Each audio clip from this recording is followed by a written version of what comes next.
India is the third largest producer as well as consumer of the electricity. As of the latest data, the India installed capacity for the production of electricity is 476 gigawatt. Out of the total installed capacity, around 40 to 42% relates to the coal energy. A whopping 47% is dependent upon the renewable resources. The renewable resources includes solar, wind and others.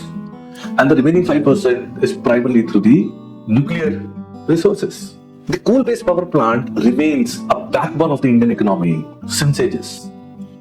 And that primarily due to the availability of the coal in the various parts of the country. The coal-based power plant keep on suffering a lot of challenges in their operations. The first one, the dynamic pricing of the coal. The another could be it requires a significant working capital and which end up many of such power plants into the financial distress and ultimately into the insolvency.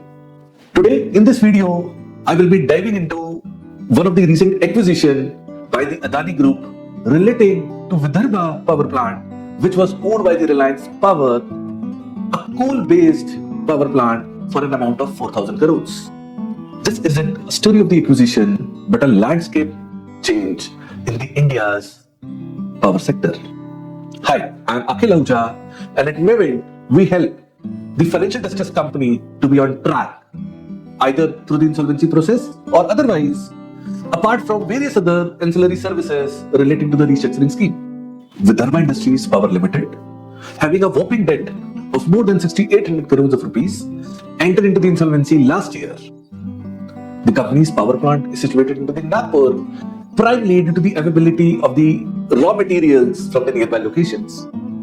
And yes, Nagpur being the nearby coal belt and also an industrial and the agriculture hub which require an excellent demand for the electricity.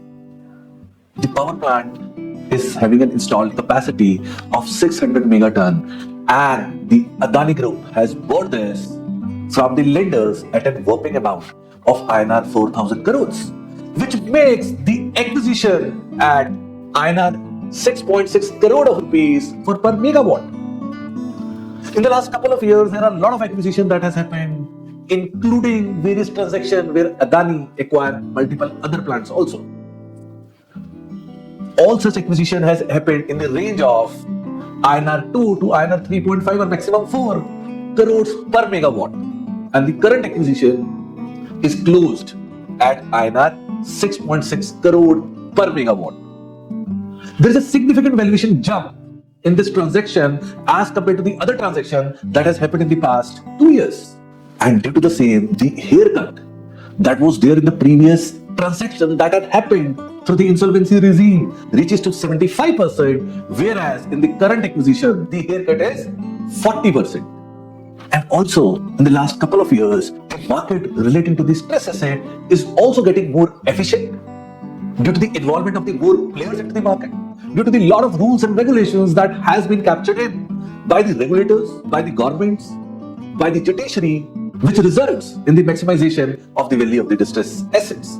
I hope you like this video and do share your comments specifically relating to the valuation multiples on which such acquisition is made.